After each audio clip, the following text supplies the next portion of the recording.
कार्यक्रम के पुण्यार्जक हैं हनुमान प्रसाद बड़जात्या परिवार, जशपुर, रायपुर, राजकुमार सुधा जैन, विनोद संजना जैन, दिलीप सीमा जैन, रासू शीतल, राहुल अदिति, पुष्पा बिमल पांड्या इंदौर, स्नेहलता विकास काला जयपुर, ममता सुरेश सेठी कोलकाता, सानू अमित जैन सूरत, पूर्वा हर्ष जैन कोलकाता, सलोनी हर्षवर्धन जैन आगरा। जय जिनेंद्र बंधु, स्वागत है आप सभी का हमारे इस बेहद ही खास प्रस्तुति में, जहां हम आपको प्रतिदिन संत शिरोमणि आचार्य भगवान श्री 108 विद्यासागर जी महाराज के मंगल दर्शन का सौभाग्य प्राप्त कराते हैं।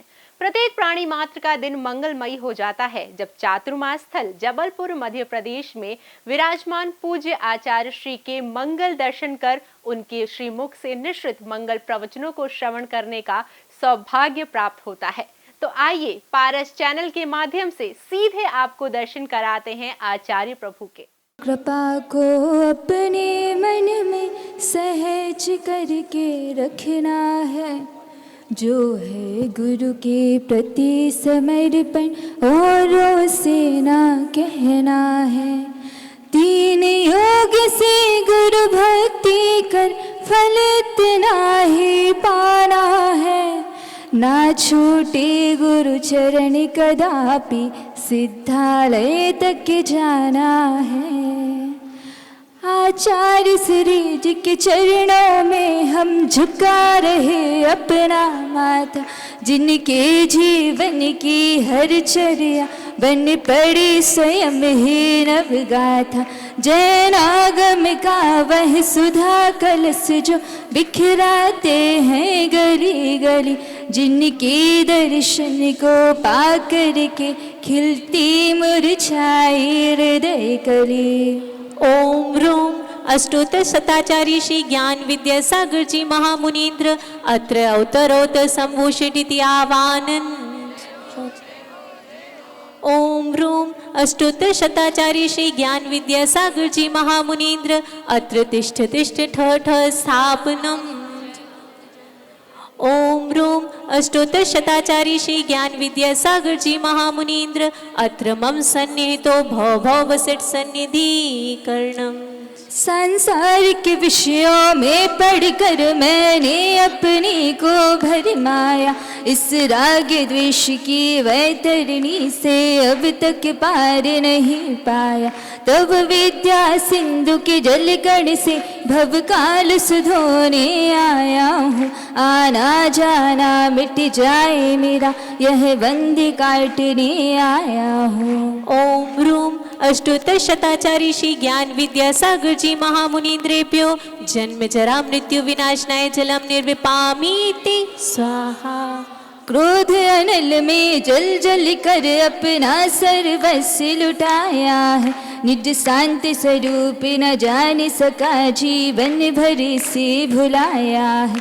चंदन सम शीतलता पाने अब शरण आपकी आया हूँ, संसार ताप मिट जाए मेरा चंदन वंदन को लाया हूँ। ओम ह्रूम अष्टोत्तर शताचार्य श्री ज्ञान विद्यासागर जी महामुनीन्द्रेभ्यो संसाराताप विनाशनाय चंदनम निर्विपामीति स्वाहा। जड़ को ना मैंने जड़ समझा नहीं, अक्षय निधि को पहचाना, अपने तो केवल सपने थे ब्रह्म और जगत का भटकाना। चरणों में अर्पित अक्षत है, अक्षय पद मुझको मिल जावे, तब ज्ञान अरुण की किरणों से यह हृदय कमल भी खिल जावे। ओम ह्रूम अष्टोत्तर शताचार्य श्री ज्ञान विद्यासागर जी महामुनीन्द्रेभ्यो अखंड अक्षय पद प्राप्त अक्षतान निर्विपामीति स्वाहा।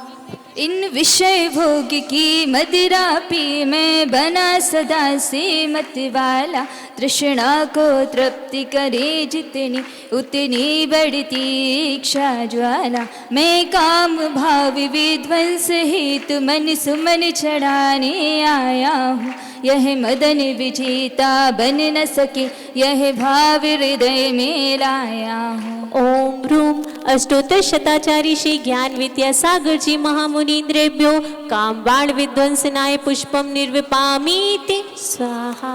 इस क्षुधा रोग की व्यथा कथा भव भव में कहता आया हूँ। अति भक्ष्य अभक्ष्य वखे फिर भी मन तृप्त नहीं कर पाया हूँ। नैवेद्य समर्पित करके मैं तृष्णा की भूख मिटाऊंगा। अब और अधिक ना भटक सकूं, यह अंतर्बोध जगाऊंगा। ओम रूम अष्टोत्तर शताचारी श्री ज्ञान विद्या सागर जी महामुनीन्द्रेभ्यो क्षुधारोग विनाशनाय नैवेद्यम निर्विपामीति स्वाहा।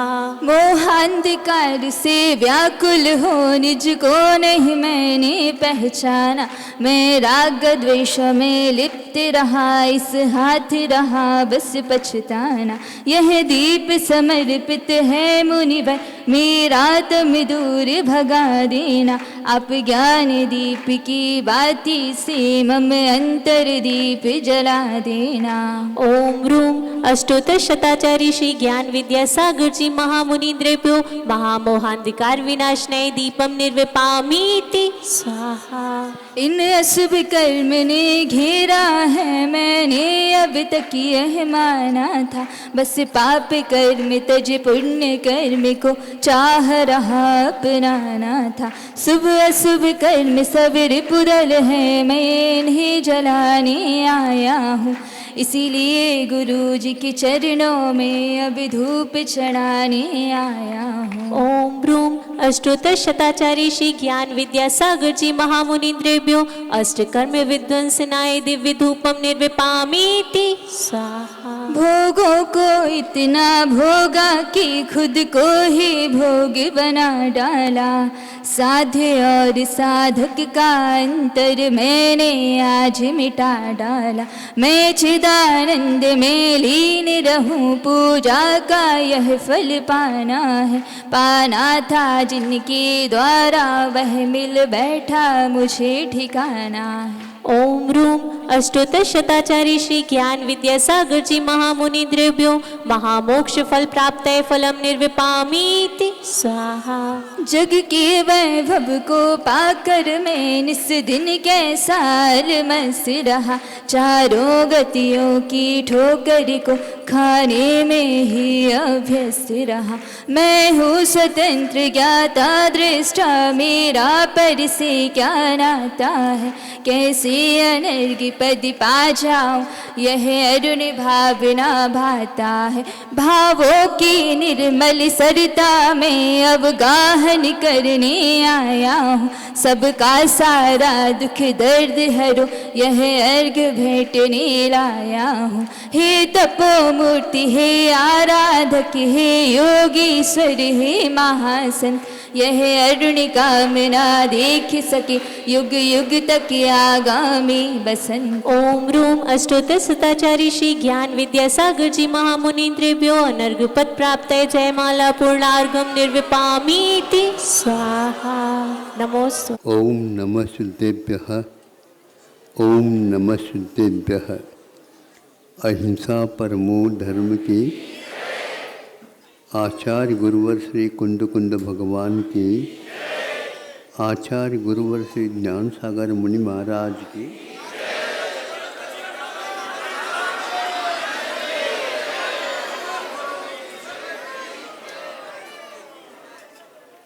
पशु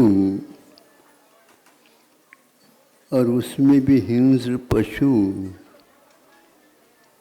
जो शाकाहार तो लेते नहीं किंतु मांसाहार के माध्यम से जीते हैं, और यदि मांस नहीं मिलता है तो जीवित प्राणी का वध करके उसका भक्षण करते हैं।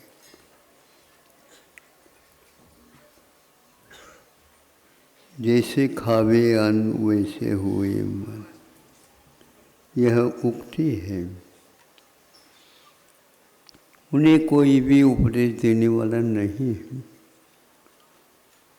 किंतु वहाँ पर कोई तपस्वी उपदेशक पहुँच जाए और उनके दर्शन हो जाए और उनके कुछ शब्द कानों पर पड़ जाए तो समझ लेना उसका भी पुण्य तीव्र उदय में आया है।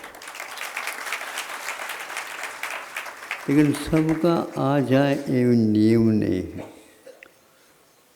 तो एक हाथी का वध हो गया या मरण हो गया,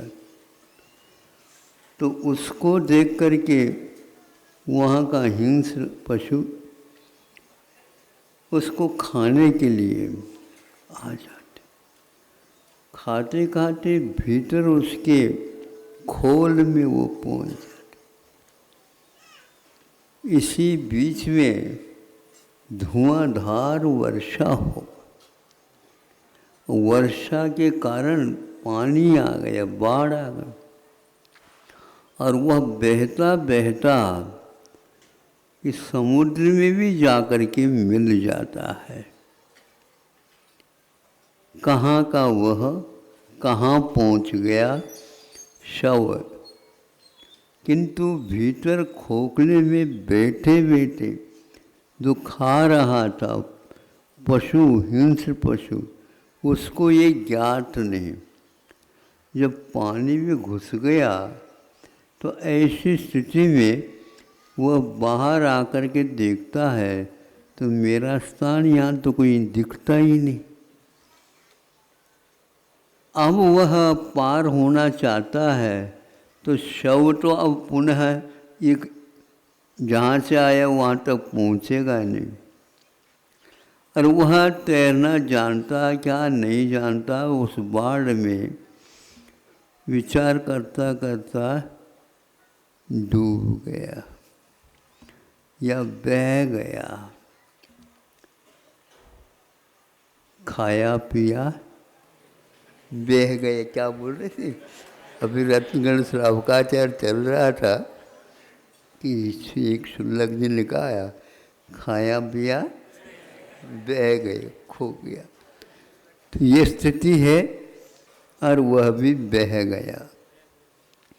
यदि वह विवेक रख करके, संतोष रख करके, और जो कुछ भूख मिटाने के लिए इतना करता, लेकिन वह इतना लीन हो गया कि संसार अपना ही नहीं। यह अविवेक है। ऐसे बहने वाले केवल पशु पक्षी ही है ऐसा नहीं, मुँह की बाढ़ में बहने वाले बहुत सारे थे, अभी भी बह रहे हैं। इन लोगों ने सोचा भैया अपने को तो कुछ करना है, तो कुछ बच गए, बाकी सब अभी। हाँ, जिन्हें इस मंत्र का रहस्य ज्ञात हुआ, सत्संगति की है, जिनवानी को कुछ पढ़ा है, और जिनबिंब दर्शन करने से तुलना की होगी कि मेरे जैसे ही यह वेदी में भी बैठे हैं, किंतु मुझ में और इनमें बहुत अंतर है। यह बह नहीं पाए और ऊपर तैरते हुए पहुंच गए, हम जो यहाँ पर उनके पास, हम भी नहीं बह पाएंगे अब, किंतु वहाँ तक ऊपर उठना बहुत कठिन है। एक दो दिन में आप लोगों ने देखा होगा यह, अब तो आपको यहाँ देख करके पुनः जाना भी होता है। अब ये बैठे बैठे आपका आना जाना देखते रहेंगे, मन में ये विचार भी करेंगे कि हमें जैसा आश्रय मिल गया इनको भी मिल जाए। ऐसे भाव करने से भी संभव है तरंगे जा कर के जैसे तट को छू जाती हैं, उसी प्रकार आपके भावों के तरंगे भी अनेक व्यक्तियों के मानस तक पहुँच सकते हैं, और उसके द्वारा भी उसके मन में वो पिघलन भाव वो गल सकता है और वह भी आप जैसे सोच सकता है। शक्ति के अनुसार ही ये काम होता है। शक्ति के बाहर तो हम भावना कर सकते हैं, किंतु कार्य जो होगा वह शक्ति के अनुसार नहीं। जितना हम उसका उपयोग करेंगे उतना ही होगा। धीरे धीरे अपने कर्तव्य के अनुसार जो व्यक्ति एक एक कदम आगे रख रहा है उसको अनुभव होगा, उसको एहसास होगा कि यह जगत अपने ढंग से संचालित है। कहाँ कहाँ पर कहाँ कैसे द्रव्य क्षेत्र भाल के अपेक्षा से कर्म पक जाते हैं, उदीर्णा हो जाती है। उदय में आने के उपरांत उसका स्वाद जो है अनुभाग उसके अनुसार होता है, लेकिन ये सब क्षणिक है। यह जिसने जान लिया अथवा श्रद्धान किया उसमें वह ज़्यादा तत्पर नहीं रहेगा। तत्पर का अर्थ वह उसी में लीन नहीं होगा, किंतु तात्पर्य कितना है, आशय कितना है, उद्देश्य क्या है, इसको समझने वाला व्यक्ति अवश्य ही इससे पार हो सकता है। कई लोगों ने पार होने के इरादे भी बने होंगे। इरादा भी अपने आप में एक बहुत महत्वपूर्ण वस्तु है। नहीं होता है लेकिन करने की भावना रखता है और थोड़ा सा प्रारंभ करता है और उनकी आयु का पूर्णता हो जाए, आयु समाप्त हो जाए, तो भी उस इरादे का, उस संकल्प का, उस कारण का, कार्य का पूरा फल उसे अवश्य मिलता है, क्योंकि उन्होंने इरादा किया था। वो काम हुआ नहीं हुआ ये सब कर्म के उदय पर आधारित है, लेकिन कर्म के सेवक्षम से उनके मन में जो भाव आया वो फालतू नहीं जाता। बैठे बैठे भी आप लोग ये कार्य कर सकते हो। कोई चक्रवर्ती नहीं बन सकता, लेकिन मुझे चक्रवर्ती इस जीवन में नहीं बनना। कौन बना रहा है तुमको? लेकिन मन में ही आया कि मुझे चक्रवर्ती बनना नहीं है, तो बनना नहीं है तो उसका जितना लोभ था उतना तो घट गया उसका। भीतर से करना चाहिए। लेकिन अब जिसको मिलने के उपरांत कहता है मुझे ये नहीं चाहिए, मुझे वह चाहिए जो बार बार लेने की आवश्यकता। हाँ, फिक्स डिपॉजिट रखते हैं ना आप लोग बैंकों में। हाँ, तो यह बैंकिंग का मामला है। जो व्यक्ति संघ में शुल्कों में 2-3 बैंकिंग वाले भी आए,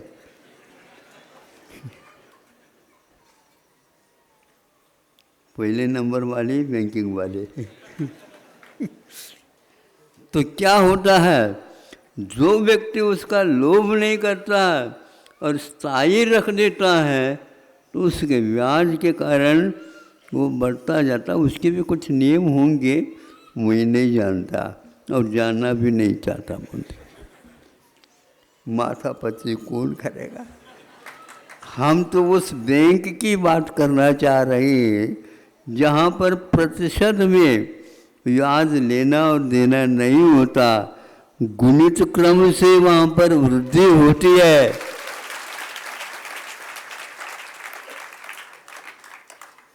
ऐसा बैंक, और आज तक वह दिवालिया नहीं हुआ।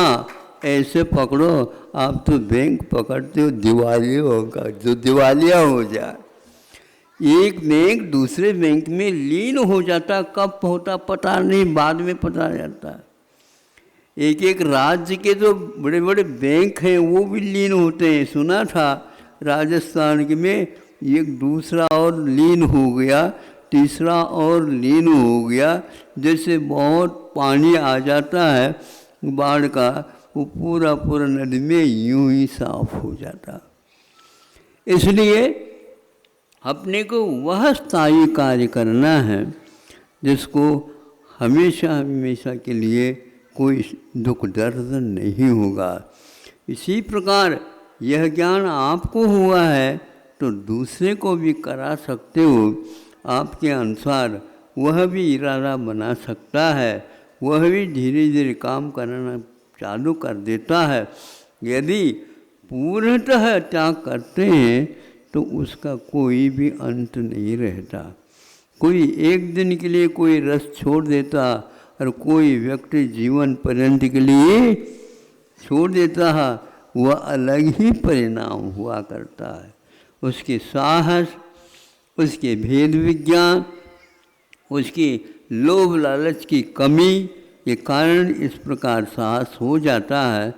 लेकिन जो वृद्धावस्था में हो जाने के उपरांत भी महाराज एक आध रस्सी तो दे ही दो, कहाँ बांधना है कि कहीं भी रस्सी से? नहीं महाराज, अभी तक हमने किया ही नहीं। कोई बात नहीं, कर तो सकते हैं ना। हाँ, अब तो कर सकते, समझ में आ गया हमें। अब समझ में आ गया, अब जितना मैं कम कर दूँ उतना ही कम है, वह है ही नहीं। इस प्रकार भेद विज्ञान के माध्यम से कम उम्र में भी बहुत बड़े काम किए जा सकते हैं और बड़े उम्र में भी वह काम हो, ये नियम नहीं। इन सब बातों को देख करके आप लोगों को अपने कुवत के अनुसार, अपने भेद विज्ञान के अनुसार अपने इरादा को बनाते हुए अच्छे व्यक्तियों की संगति भी रखना चाहिए।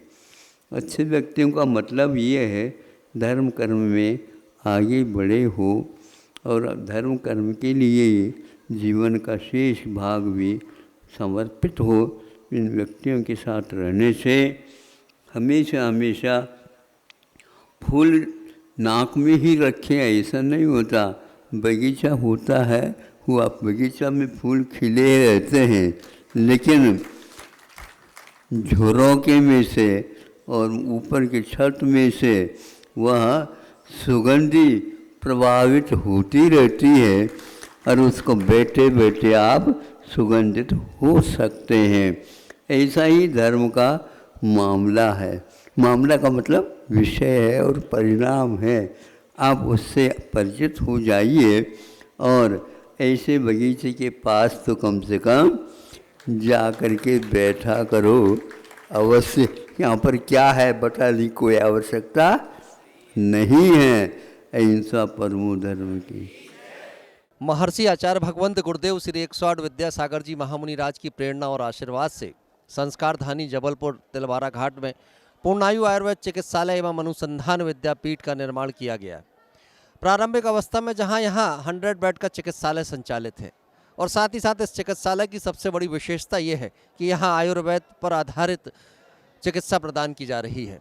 नाड़ी परामर्श, नाड़ी परीक्षण की उस प्राचीन परंपरा को यहाँ जीवंत किया गया है जो लुप्त होने की कगार पर थी। एक बार पुनः ऐसे वैद्य और आधुनिक आयुर्वेद के शोधों से प्राप्त परिणामों को समाहित करते हुए यहाँ पर जब चिकित्सा की व्यवस्था की गई तो यहाँ के परिणाम बड़े आश्चर्यजनक रहे।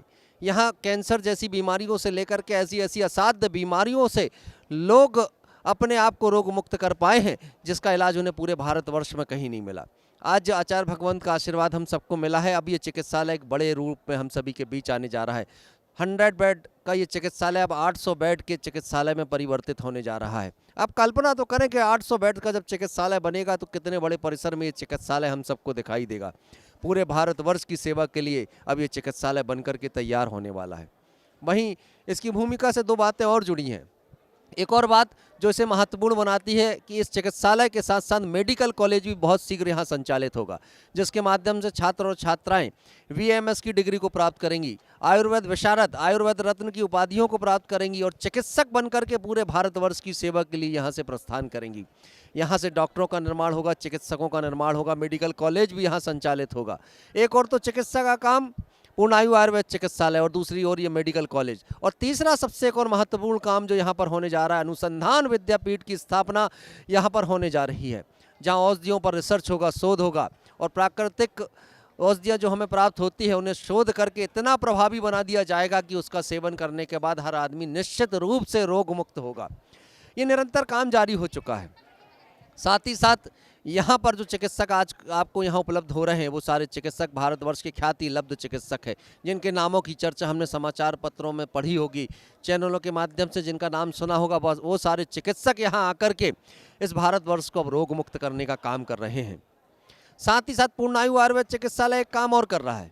पूर्णायु आयुर्वेद चिकित्सालय ने घर घर पूर्णायु अभियान प्रारंभ किया हुआ है, जिस अभियान के माध्यम से उन परिवारों को हम चिन्हित कर रहे हैं, उन परिवारों की खोज हम सभी लोग गांव-गांव जाकर के कर रहे हैं, जो परिवार पैसे की कमी के कारण अपना इलाज कराने में असमर्थ है। ऐसे परिवार जो छोटे छोटे रोग के कारण इतने अधिक परेशान हो जाया करते हैं कि उनकी पूरी की पूरी पारिवारिक स्थिति गड़बड़ हो जाया करती है, उन परिवारों को चिन्हित करके अब पूर्णायु आयुर्वेद चिकित्सालय के चिकित्सक उनके घर तक पहुंचेंगे, घर पर पहुंच करके उनका परीक्षण करेंगे, नाड़ी परीक्षण करेंगे और जो भी परीक्षण की आवश्यकता होगी वो करेंगे और उसके बाद उन्हें चिकित्सा प्रदान करेंगे, निःशुल्क औषधियाँ प्रदान करेंगे। ये अभियान यहाँ से प्रारंभ हो गया है। जो लोग अपने घरों में बैठ करके इस प्रोग्राम को देख रहे हैं, एक निवेदन उनसे करना चाहूँगा कि 1.5 वर्ष के अंतराल में हमने चिकित्सालय की महत्वपूर्ण भूमिका को समझा है। हम सारे लोग ये बात जरूर करते रहे हैं कि अब जैन समाज को अब चिकित्सालय बनाना होगा, बड़े बड़े अस्पताल बनाना होगा। आचार्य भगवंत ने आपकी भावनाओं का आशीर्वाद प्रदान कर दिया है और 800 बेड का बड़ा चिकित्सालय यहाँ पर निर्मित होने जा रहा है। अब अवसर आपका है। जो लोग चिकित्सा के क्षेत्र में दान देने का भाव रखते हैं, जो लोग शिक्षा के क्षेत्र में दान देने का भाव रखते हैं, उन सारे लोगों का आह्वान आज हम सभी लोग करने जा रहे हैं कि अब आपकी राशि इस पूर्णायु आयुर्वेद चिकित्सालय एवं अनुसंधान विद्यापीठ के लिए एक बार पुनः समर्पित हो जाए। हम इस पूर्णायु आयुर्वेद चिकित्सालय के सहयोगी बने, जिनके अंदर ये भाव आ रहा हो और जो लोग सामर्थ्यवान हो। सबसे पहला निवेदन तो उनसे कि 21 लाख रुपए की राशि के माध्यम से यहाँ की आजीवन सदस्यता को प्राप्त करना। एक बार 21 लाख रुपए की राशि आप प्रदान करेंगे, संपूर्ण जीवन के लिए संस्थान के सदस्य बन जाएंगे। संपूर्ण जीवन जिन लाखों लोगों की चिकित्सा इस संस्थान के माध्यम से होगी, उसके 6ठे भाग का पुण्य भी आपको मिलेगा। और जो लोग 11 लाख रुपए की राशि प्रदान करेंगे, उन्हें स्थायी सदस्यता प्राप्त होगी। 5,55,000 रुपए की राशि के माध्यम से सामान्य सदस्यता आपको प्राप्त हो जाएगी। आप सारे लोग एक बार मन तो बनाए, जीवन में एक बार ये काम तो जरूर करें, किसी चिकित्सालय के लिए आपकी राशि का समर्पण हो, किसी मेडिकल कॉलेज के लिए आपकी राशि का समर्पण हो, जिसके माध्यम से शिक्षा और चिकित्सा के क्षेत्र का ये बड़ा काम हो सके। और हम सारे लोग जो भावनाएं घरों में रखा करते थे कि जैन समाज को शिक्षा और चिकित्सा के क्षेत्र में आगे आना चाहिए, अब ये प्रकल्प आपके सामने है। बस आपके सहयोग की आवश्यकता है। आपकी जितनी शक्ति और सामर्थ्य हो, उस सामर्थ्य के अनुसार इस चिकित्सालय के लिए जरूर दान देना।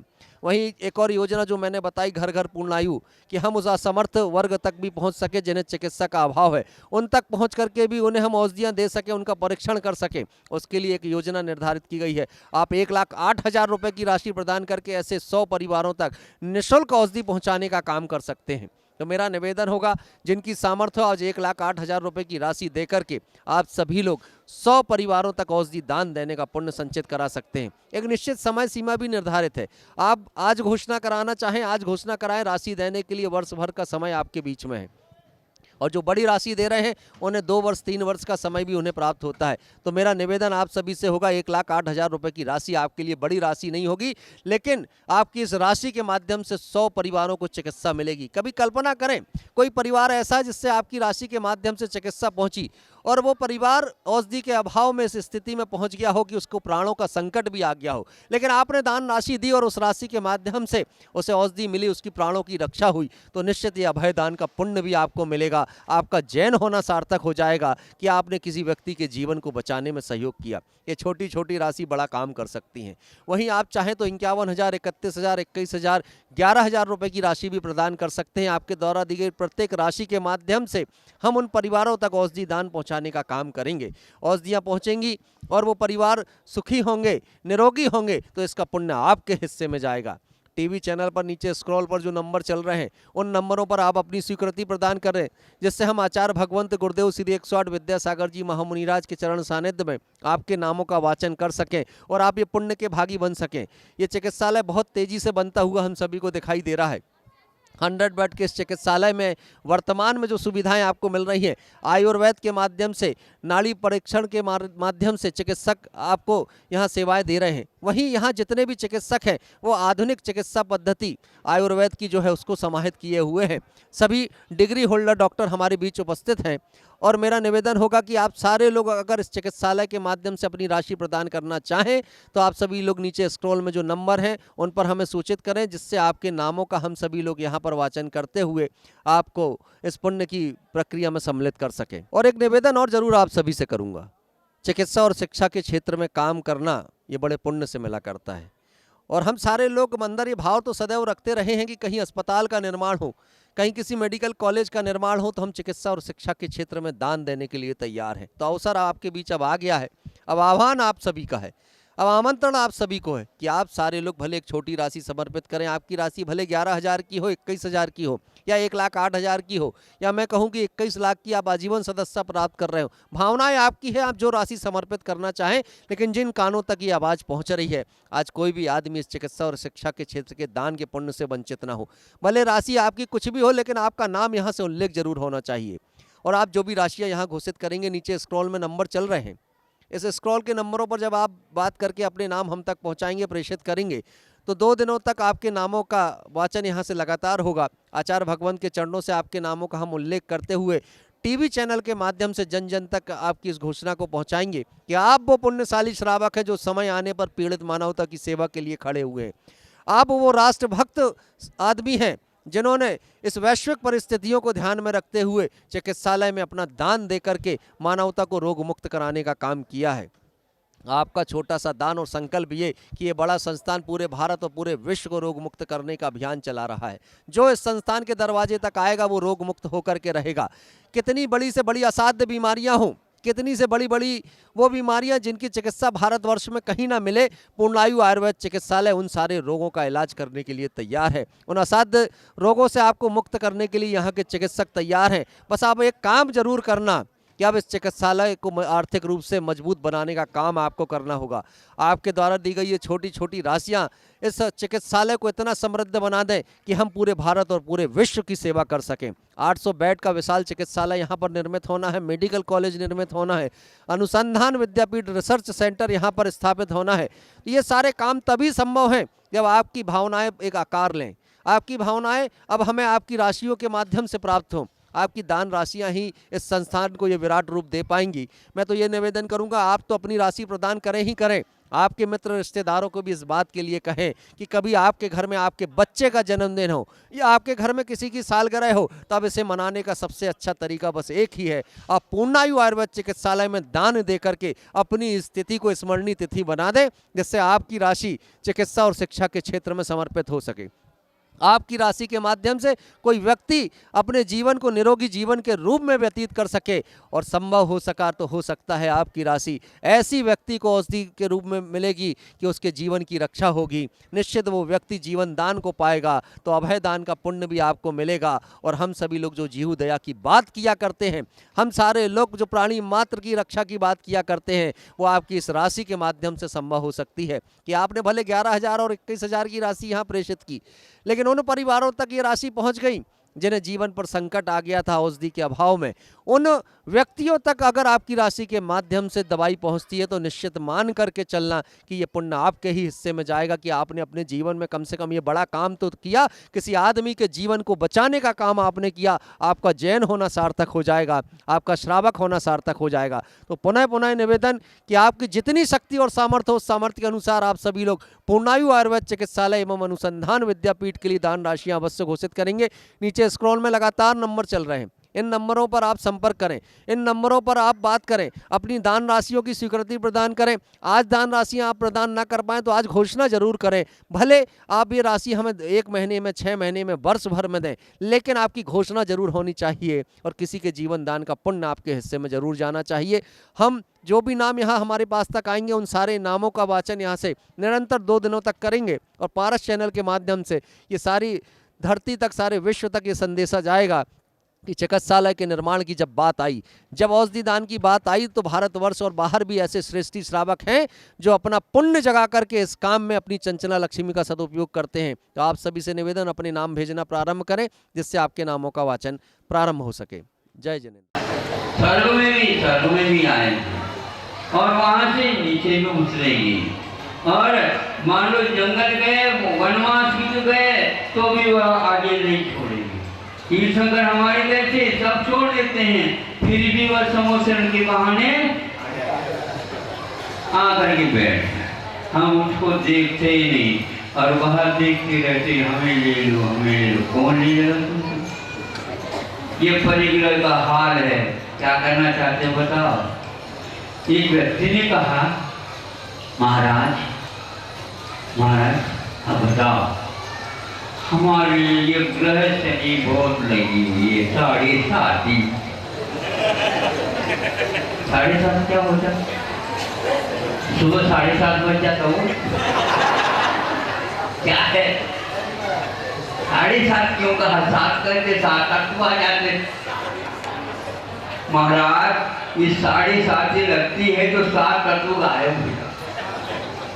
नहीं समझे? 7 तो ठीक है, लेकिन 7:30 से महाराज परेशान।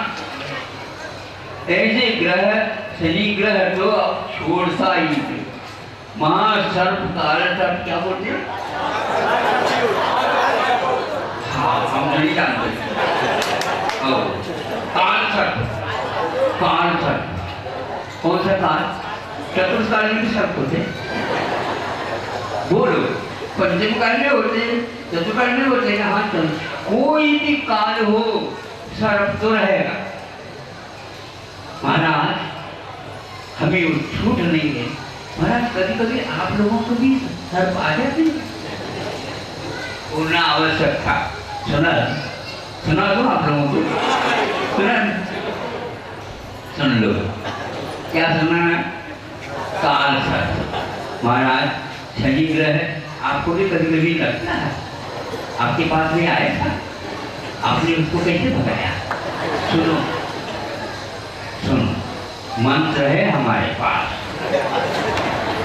महाराज हमें भी दे दो, मंत्र दो तो हमें फूंक दो, ताकि वह ग्रह ठीक हो जाए, और आपके नाम से हम छत्र चढ़ा रहे।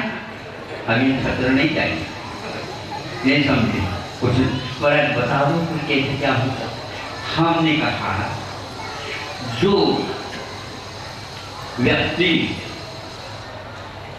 परिग्रह को रखता है, उसी के लिए दूर से बैठे हुए ग्रह है ना, वो भी उसके पीछे आ जाते हैं और तकलीफ देने लग जाते हैं। और हमें देखते ही वो सारे देवी देवता नमोस्तु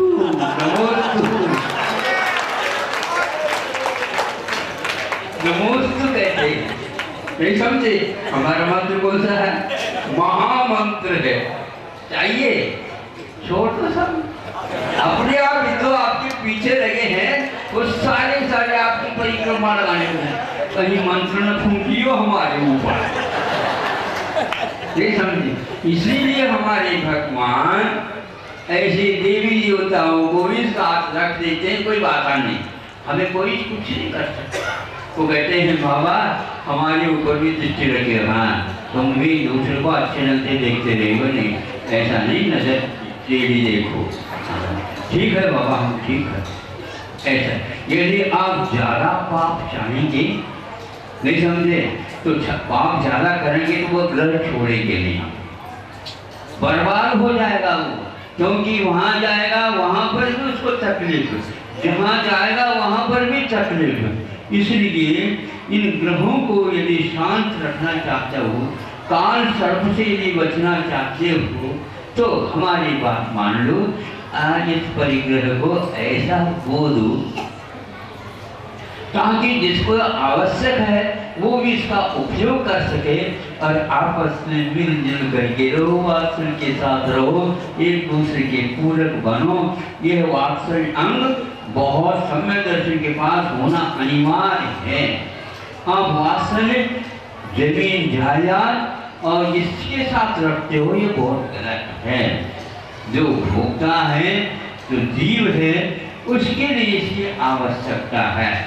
इसलिए हमने सोचा आप लोग तो बिल्कुल दूसरे के लिए ही देते हैं, अपने लिए कम करते हैं। ये मतलब है अपनी संतान के लिए करते हैं।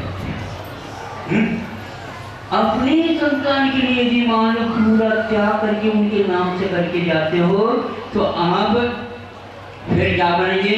काल सर्प। नहीं समझे? फिर क्योंकि उनकी रक्षा के लिए सर्प नहीं आएगा। ये आप काम करते हो, ऐसा नहीं करना। किंतु गाय ही भैंस हैं और पशु हैं आदि आदि, अथवा अड़ोस हैं, पड़ोस हैं, जिनके साथ कोई संबंध नहीं लेकिन वह साथ में भाई हैं, उनके प्रति यदि वात्सल्य रखोगे तो इसका आपको क्या करना होगा? क्या करेंगे तो काल सर्प आपके लिए कभी भी कुछ नहीं करेगा, बल्कि आपके लिए छत्र छाया करेगा। पाठनाथ भगवान को देखा? हाँ, तो पाठनाथ भगवान कैसे हैं? तो उन्होंने सबके लिए शांति दिलाई, उपसर्ग सहन कर लिया कि किसी प्रकार से जिनको उन्होंने क्षति नहीं पहुंचाया। इसलिए वो सर्प भी, गंधर्व लोग और धर्मेंद्र भी, पद्मावती भी जाकर के उनके ऊपर ऐसे उपसर्ग को दूर कर दिया और आपके लिए उपसर्ग करेंगे। उपसर्ग क्यों किया जाता है? तो परिग्रह रखने से। महाराज परिग्रह पे वस्तु का नाम है नहीं वस्तु दो तो बंधो। हमेशा सुनो, नहीं वस्तु दो तो बंधो। गर्मी है, बोलो हमेशा, नहीं वस्तु दो तो बंधो, अध्यवसायीन होई बंधो। वस्तु के कारण बंध नहीं होता, किंतु अध्यवसान, राग द्वेष मोह माया, इसके कारण कर्मों का बंध होता है। इसीलिए कि हमें वस्तु का त्याग करना पड़ता है, किंतु वस्तु के प्रति जो राग भीतर रहता है, अध्यात्म ग्रंथों में राग द्वेष आदि जो अध्यवसान भाव है वे ही बंध के कारण है। इसलिए मूर्छा बोलो, परिग्रह, चक्कर सूत्र और भाद्रपद में आता है। बहुत अच्छी बात है। 10 दिन तो महाराज क्या कहें, बिल्कुल हम तो हरी तक नहीं खाते। बिल्कुल सुखा करके खाते, ये बात अलग है। हाँ, देखो हम बिल्कुल हरि का त्याग है महाराज। 8 दिन में हमारा एक दिन में बिल्कुल हरि का त्याग, हरे हरे हरे हरे जाप देते हैं। एक दिन महाराज पूरे तो नहीं त्याग कर सकते, लेकिन हम अरे भैया आज तो बहुत ही आप लोगों का जीवन परिवर्तन हो गया। आज सारे के सारे हरे, सूखने के उपरांत पे हरी हरी, धन्य है आपकी भक्ति और भजन। नहीं समझे? भाजी पाला सूख गया, चने का भाजी हरे हरे, मेथी भाजी हरे हरे, फल्ली हरे हरे। आज तो कल तो हमने महाराज ये हरे मटर है, ले लो। हम तो हरि का त्याग है, ये हरे दे महाराज। अच्छे हरे हरे को भी आपने सुखा दिया। धन्य है आपकी तपस्या। अब आप उपास करने में कैसे सूखोगे बताओ? कोई भी चीज सबके कोई सूखा है ही नहीं, बिल्कुल ऐसा जो है, क्या बोलते हैं उसको, सिंचाई का समय आ गया। इसलिए मैं देखते हैरान, चने भी जैसे आज हो रहा है ना, ऐसे चने देखते हैं महाराज। सूख गए, ऐसे ही खेती होती है, बिल्कुल ऐसा मंत्र पढ़ा दिया गया होगा, वह सूख नहीं सकते। आटा भी निकलता है इसका महाराज। आप किसी को पीस लो, आटा तो निकल ही जाएगा। सबको पीसते रहते हो, लेकिन आपको मुंह पिसा देगा। इसलिए आपके ऊपर महावीर भगवान की दया हुई और उन्होंने अपने कहा मूर्छा का नाम परिग्रह है, नहीं वस्तु दो बंधो। मूर्छा का नाम, आप बताओ मूर्छा किसको बोलते हैं?